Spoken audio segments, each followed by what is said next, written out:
സർക്കാരിൻ്റെ ഭാഗത്ത് നിന്ന് ഇപ്പോൾ കായിക മന്ത്രിയായാലും ഇത്തരത്തിലും കാര്യങ്ങളൊക്കെ ഒരു ഒരു ഇത്രയും വലിയ വിവാദമാകുമ്പോഴൊന്നും ഒരു സ്റ്റേറ്റ്മെൻറ്റ് നടത്താൻ തയ്യാറാകുന്നില്ല. അതിലെന്താണ് നിങ്ങൾക്ക് പറയാനുള്ളത്? ആശങ്കകൾ നിലനിൽക്കുമ്പോഴും കേരള ബ്ലാസ്റ്റേഴ്സിൻ്റെ മത്സരം നാളെ നടക്കുമെന്നുള്ള വാർത്തകൾ കൂടി പുറത്തു വരുന്നുണ്ട്. എന്തായാലും എന്നോടൊപ്പം ഉള്ളത് കേരള ബ്ലാസ്റ്റേഴ്സിൻ്റെ അല്ലെങ്കിൽ നമുക്ക് അറിയാം ലോകത്തിലെ തന്നെ ഏറ്റവും വലിയ ആരാധനക്കൂട്ടമായ മഞ്ഞപ്പടയാണ്.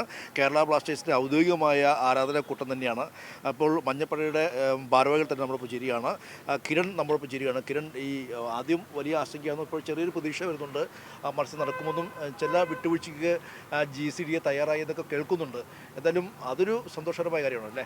തീർച്ചയായിട്ടും നമുക്കിപ്പോൾ വാർത്തകളിലൊക്കെ കണ്ടു നാളത്തെ മത്സരം നടക്കും തീരുമാനമായെന്നൊക്കെ കാണുന്ന വളരെ സന്തോഷകരമായ വാർത്തയാണ്. പക്ഷേ എന്നിരുന്നാൽ പോലും ഇങ്ങനൊരു സിറ്റുവേഷൻ അല്ലെങ്കിൽ ഇങ്ങനൊരു മിമിക്കിൻ്റെ ആവശ്യമില്ലായിരുന്നു. അത് അവോയ്ഡ് ചെയ്യാൻ പറ്റുന്ന ഒന്നായിരുന്നു. കാരണം ഇന്ത്യൻ ഫുട്ബോളിൻ്റെ തന്നെ ടോപ്പ് ലീഗാണ് ISL എന്ന് പറയുന്നത്. ആ ISL തന്നെ ഏറ്റവും കൂടുതൽ ഫോളോവിംഗ് ഉള്ള ഇന്ത്യയിലെ അകത്താണെങ്കിലും മലയാളികളാണെങ്കിലും വിദേശികളാണെങ്കിലും ഒരുപാട് ഫോളോവേഴ്സുള്ള ഒരു ക്ലബ്ബാണ് കേരള ബ്ലാസ്റ്റേഴ്സ് എന്ന് പറയുന്നത്. അപ്പോൾ അവരെ വെച്ച് ഇതുപോലെ ഒരു പ്രഹസനം നടത്തുമ്പോൾ ഒരുപാട് പേര് ഇത് കാണുന്നതാണ്. ലോകത്തിൽ പല കോണുകളിലും ആൾക്കാർ ശ്രദ്ധിക്കുന്നതാണ്. അതോടൊപ്പം തന്നെ കഴിഞ്ഞ ആഴ്ചത്തെ പ്രസ് കോൺഫറൻസിൽ GCDA ചെയർമാൻ പറയുകയുണ്ടായി, നമുക്ക് വരുന്ന മാസങ്ങളിലൊക്കെ ഒരു ഇൻ്റർനാഷണൽ മാച്ച് ഇവിടെ സംഘടിപ്പിക്കുന്ന കാര്യം പറയുകയുണ്ടായി. നമ്മുടെ ISL ഇപ്പോൾ സംഘടിപ്പിക്കുന്നത് AFF ആണ്. ആ AFFനെ തന്നെ വെറുപ്പിച്ചുകൊണ്ടാണ് ഇങ്ങനൊരു സംഭവം ഇവിടെ നടക്കുന്നത്. AFF അധികൃതർ ഉൾപ്പെടെയുള്ളവരെയൊക്കെ ഇറക്കി വിട്ടിരുന്നു. അപ്പോൾ അവരെ വെറുപ്പിച്ചുകൊണ്ട് ഇങ്ങനൊരു കാര്യമൊക്കെ നടത്തിയപ്പോൾ ഈ ഇൻ്റർനാഷണൽ മാച്ചിൻ്റെ കാര്യത്തിൽ ഇനി എങ്ങനെ ആവുണ്ടെന്നുള്ള ആശങ്കകളുണ്ട്. അപ്പോൾ ഇതൊരു അവോയ്ഡബിൾ സിറ്റുവേഷൻ ആയിരുന്നു. അത് നേരെ ചൊവ്വനെ മര്യാദയ്ക്ക് കാര്യങ്ങളൊക്കെ നടത്തിയിരുന്നെങ്കിലെന്ന്.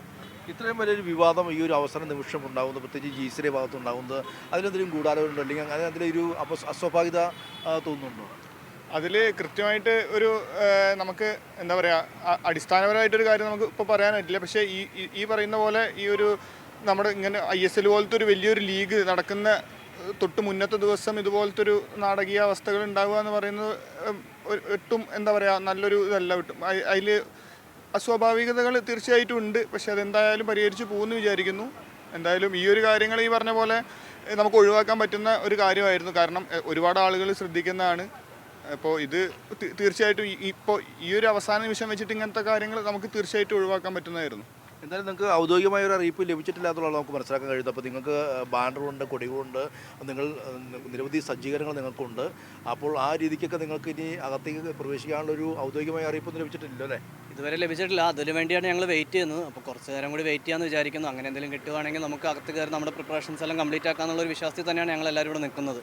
ഇതിൽ സർക്കാരിൻ്റെ ഭാഗത്ത് നിന്ന് ഇപ്പോൾ കായിക മന്ത്രിയായാലും ഇത്തരത്തിലും കാര്യങ്ങളൊക്കെ ഒരു ഇത്രയും വലിയ വിവാദമാകുമ്പോഴൊന്നും ഒരു സ്റ്റേറ്റ്മെൻറ്റ് നടത്താൻ തയ്യാറാകുന്നില്ല. അതിലെന്താണ് നിങ്ങൾക്ക് പറയാനുള്ളത്? നമുക്കറിയില്ല. നമുക്ക് ശരിക്കും പറഞ്ഞാൽ ഒരു സ്റ്റേറ്റ്മെൻറ്റിനേക്കാൾ ഉപരി നമ്മൾ ആഗ്രഹിക്കുന്നത് അവരുടെ ഇടപെടലുകളാണ്. ഒരുപക്ഷെ അവരുടെ ഇടപെടലുകളായിരിക്കും ഇപ്പോൾ ഈ ഇത് കാര്യങ്ങൾ സോർട്ട് ഔട്ട് ചെയ്യാനായിട്ടൊരു തീരുമാനത്തിൽ അർജന്റീനയെ കൊണ്ടുവരാൻ തീരുമാനിച്ചതാണ്. അത് അറിയില്ല, എങ്ങനെയാണെന്ന് അറിയില്ല. അത് അവരുടെ കാര്യങ്ങളാണ്. നമ്മളതിലേക്ക് കൂടുതൽ ഇടപെടുന്നില്ല. നമുക്കിപ്പോൾ ഇന്ന് നടക്കുന്ന കാര്യങ്ങളിൽ നമ്മളൊട്ടും സാറ്റിസ്ഫൈഡ് അല്ലേ. സർക്കാർ ഇടപെട്ടിട്ടുണ്ടാവും എന്ന് വിചാരിക്കുന്നു. അതുകൊണ്ടായിരിക്കാം ഒരുപക്ഷെ ഇതുപോലെ സോർട്ട് ഔട്ട് ആയിരിക്കുന്നതെന്ന് എക്സ്പെക്ട് ചെയ്യുന്നു.